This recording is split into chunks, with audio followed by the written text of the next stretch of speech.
All right, everybody. Our next guest is going to teach us how to have a better life. Are you getting the most? Are you feeling successful? Are you really feeling like you're getting the most out of your life? If you're not, if you're dealing with difficult people, if you're not quite happy but you don't know how to harness happiness in your life, if you're not feeling peaceful at the end of the day, if you're having a hard time falling asleep or you wake up in the middle of the night and you can't turn off your brain, sometimes that's too much stress for your heart to handle, so it takes up space in your head. That's what I say anyway. My next guest can help you unravel it all and have a better existence, a happier time, more success. And if she says that I sound like I'm crazy because I got her wrong, don't listen. No, I'm kidding. Barbara Burke is here, ladies and gentlemen. Welcome. Thank you. It's great to be here. It's so good to see you. The book is The Napkin, the Melon, and the Monkey. All right, there we go. The Napkin, the Melon, and the Monkey, Barbara Burke. She's going to tell us why she called it that, but I have more pertinent questions to ask her. How do I get more out of life? Well, that's a direct question. More out of life.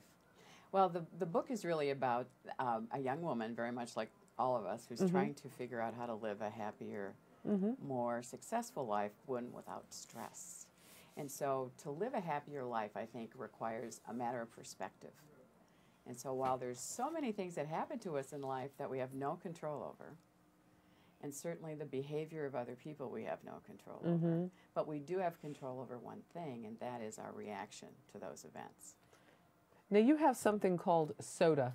Yes. Right? Yes. And what you want us to do, and you write about this in the book, what you want us to do is to apply this in those difficult moments. So if you got somebody difficult on the job, if suddenly your attitude has gone south on the job, a lot of people are feeling that right now too, Barbara. They haven't lost their jobs, but they're so worried about losing their job that they're just cranky.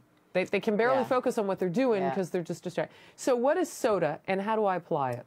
Well, you know, I think you're absolutely right about the fact that people are more stressed than ever, and I think a lot of it has to do with all the cutbacks, and so folks are having to do more with less. So oftentimes your perspective shifts into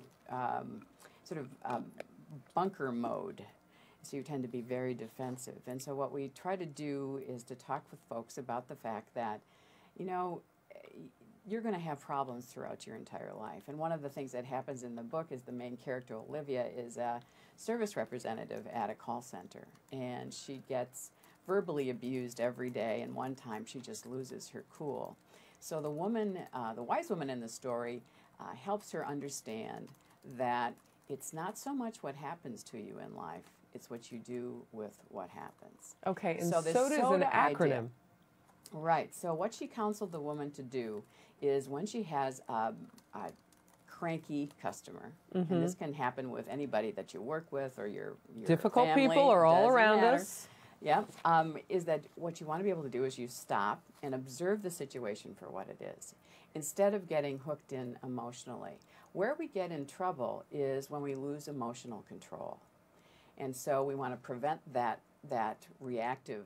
This happened to me last week with one of our well, I won't go too deep, but somebody was giving me some constructive criticism, and my ego got in the way last week, and I reacted in a very emotional way.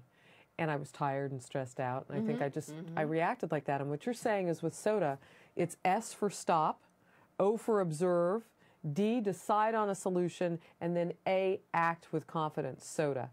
Right. I didn't do any of that. But that's okay. I probably could have been better served by drinking a soda than the way that I reacted. But I am quick to apologize. That is like the one thing about my personality that I have going for me. My mother always says, she goes, you can be a brat, but at least you apologize.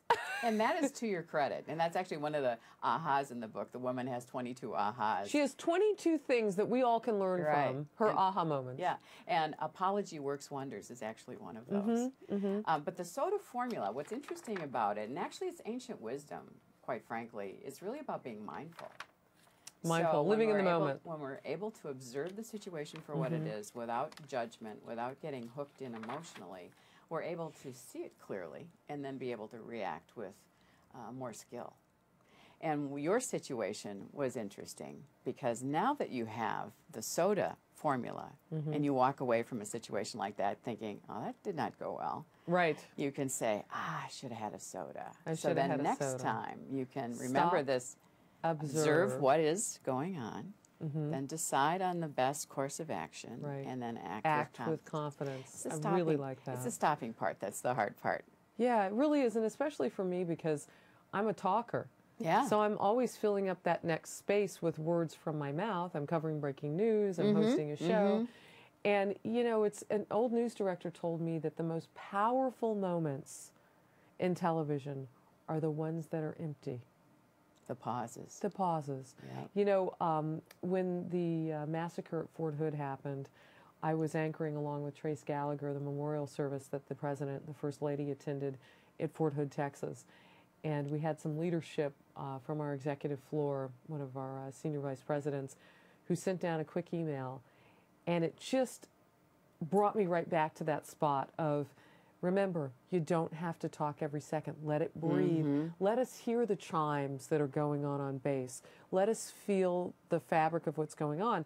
And a lot of times in confrontation, there's a lesson, but we're not even learning it because we're so busy